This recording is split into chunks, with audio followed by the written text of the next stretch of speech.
पानी आ चुका है,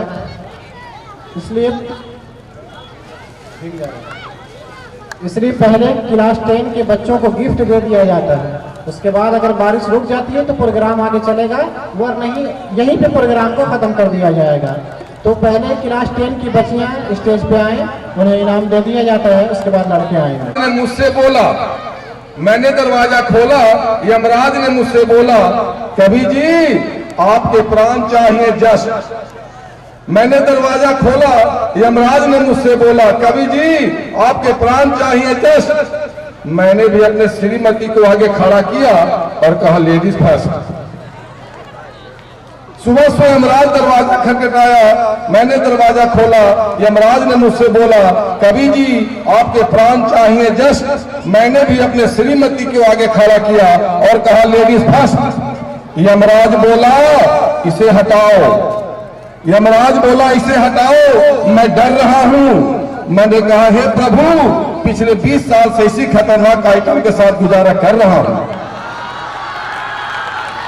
यमराज बोला इसे हटाओ, मैं डर रहा हूं। मैंने कहा हे प्रभु पिछले 20 साल से इसी खतरनाक आइटम के साथ गुजारा कर रहा हूं। यमराज बोला जैसे अब तक किया है आगे भी कर, जैसे अब तक किया है आगे भी कर। अरे तुझे मारने की क्या जरूरत, तू तो यहीं मर।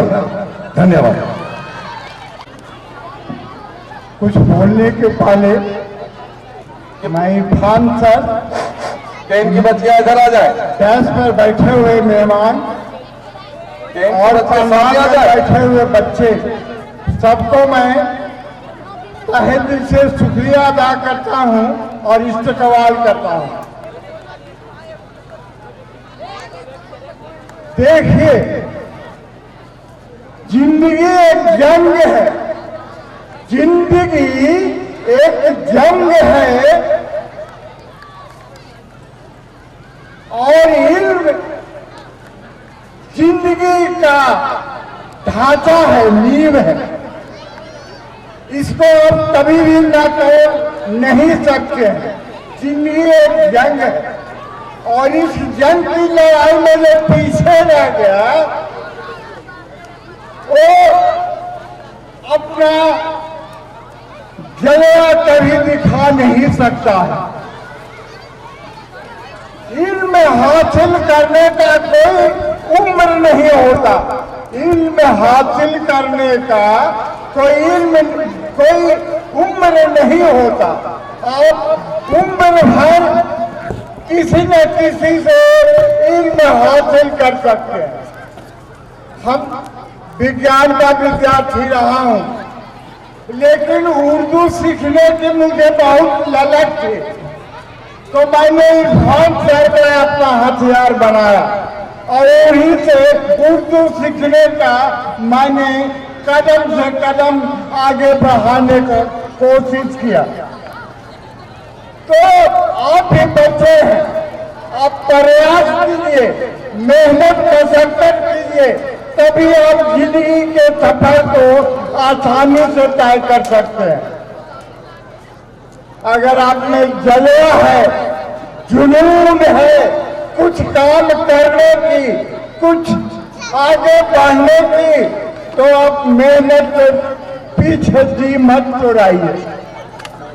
मैं एक सवाल आपसे पूछना चाहता हूं, चाहे कोई भी व्यक्ति अपने जीवन में कितना बड़ा स्थान क्यों नहीं प्राप्त किया हो, मैं पूछता हूं क्या उसने प्रयास नहीं किया था, क्या उसने कोशिश नहीं किया था? मुझे आपसे एक सवाल है, ऐसा व्यक्ति का नाम बताइए जो अपने जीवन में प्रयास नहीं किया हो और अपनी मंजिल तक पहुंच गया। तो एक्शन में आना बहुत जरूरी है, जीवन को सच्चाइयों को समझना बहुत जरूरी है। अगर आप ठान लेंगे, मेहनत करेंगे, मशक्कत करेंगे, तो दुनिया के ऐसी कोई ताकत नहीं है जो आपको आगे बढ़ने से रोक सकती है। तो आपसे मुझे गुजारिश है कि अगर आप में हिम्मत है, अगर आप में जज्बा है, तो आपको जज्बा के सामने हिमालय भी ढोना पड़ जाएगा, हिमालय भी ढोना पड़ेगा। माला दोनों को लड़, तो अब अपने हिम्मत को, जज्बे को, अपने उसूल को कार्य रूप में दे। Come in action and perform your work. Action में आइए और अपने काम को आगे बढ़ने का इंतजाम कीजिए, तभी आपके जीने का मकसद है और जिंदगी में खुशहाली आ सकता है। अगर जिसमें जलवा नहीं है, जुनून नहीं है, तो जिंदगी के जंग को नहीं जीत सकता है, चाहे वो विद्यार्थी हो, चाहे इस देश का कोई नागरिक हो। एक बात और मैं कहता चाहता हूँ बच्चों, देश हमारा सबसे प्रथम स्थान है। हम किसी जाति में पैदा लिए हों, किसी धर्म में पैदा लिए हों, किसी समुदाय में पैदा लिए हों, लेकिन ये देश की मर्यादा जाति, धर्म, मजहब सबसे ऊंचा है। देश रहेगा तभी हम झगड़ा कर सकते हैं, फसाद कर सकते हैं, लड़ सकते हैं, झगड़ सकते हैं। तो देश की अस्मिता को अगर कोई चैलेंज करता है तो आप छात्रों से मेरी गुजारिश है कि उनको आंख दिखाने वालों को आंख काट लीजिए, हाथ दिखाने वाले जो देश के पिता पर हाथ उठाता है उसको हाथ काट दीजिए। यही हमें सुभाष चंद्र बोस ने भी सिखाया और महात्मा गांधी ने कहा, डू और डाई, करो या मरो। अपनी जिंदगी में जिसने ठान लिया कि हम कुछ करेंगे, चाहे करने के दौरान हमारी मौत भी क्यों न हो जाए, तो उसकी गाड़ी, जीवन की गाड़ी कभी नहीं रुकेगी। देखो बच्चों, रख हौसला, रख हौसला, वो मंजर भी आएगा। रख हौसला, वो मंजर भी आएगा और पैसे के पास चलकर समंदर भी आएगा। वो मंजर भी आएगा और पैसे के पास चलकर समंदर भी आएगा। थक कर मत बैठ, थक कर मत बैठ, आए मंजिल के मुसाफिर। थक कर मत बैठ, आए मंजिल के मुसाफिर। मंजिल मिलेगी और मिलने को मजा भी आएगा। मिलने को मजा भी आएगा। तो आप मेहनत से ना करते रहे, मेहनत से जी न चुराए। और एक बात और है, उन आंखों का हंसना भी क्या, उन आंखों का हंसना भी क्या जिन्हें आंखों में पानी न हो। ओ जवानी जवानी नहीं जिसकी कोई कहानी न हो। ओ जवानी जवानी नहीं जिसकी कोई कहानी न हो। वो जवानी बेकार है, निरर्थक है, जो अपने जवानी का लुत्फ उठाते हुए देश के काम नहीं आया। वो जवानी बेकार है, वो जवानी बेकार है। तो अपने जवानी का फायदा उठाइए, लुत्फ उठाइए और देश को मंजिल तक पहुंचाने का, मर मिटने का कसम खाइए, तभी हमारा देश अक्षुण्ण रहेगा और हम आजाद भारत के अच्छे नागरिक बन पाएंगे। भगवान ने हमें इंसान बना के भेजा है धरती पर। अल्लाह ताला ने मुझे इंसान बनाकर इस धरती पर भेजा है। अगर हम हैवान बन जाए तो अल्लाह क्या करेगा? अल्लाह तो हमें इंसान बना के भेजा इस धरती पर। तुम जाओ और मोहब्बत साहिब ने जो मोहब्बत का पैगाम दिया है कुरान के माध्यम से, उसको जला के मत मिटने दो। मोहम्मद साहब के अरमानों पर पानी मत फेरो।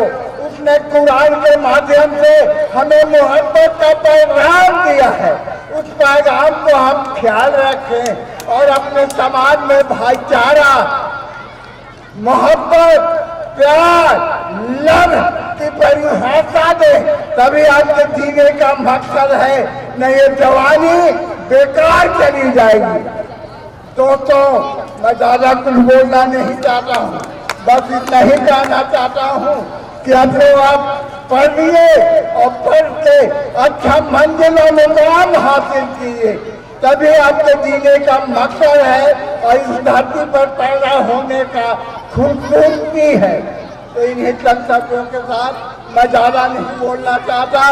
मैं बच्चों को हौसला अफजाई करना चाहता हूँ कि आप जो भी करें पूरे मन से करें, आधे अधूरे मन से न करें, तभी आपकी मंजिल आपके निकट आएगी, नहीं तो मंजिल नहीं आएगी। ये मेरा वादा है। तो आप कुछ करना चाहते हैं, चाहे वो छात्र हो, आप छात्राएं हो, अगर अपने दिलो दिमाग में एक मंजिल को लेकर चला है, उस मंजिल को प्राप्त करने में मेरी जान भी क्यों न चली जाए, लेकिन मैं उस मंजिल को छूने में कोई कोताही नहीं करूंगा। यही सबसे बड़ा मोहम्मद साहब का पैगाम था। वो पैगाम को हम याद रखेंगे और मोहम्मद साहब के खोज को धरती पर हम कायम रखेंगे। यही हमारा जज्बा और जुनून होना चाहता है। मैं इन्हीं संकल्पों के साथ आप लोगों को पुनः इस्तेमाल करता हूँ और अपनी बात को मैं समाप्त करता हूँ। जय हिंद, जय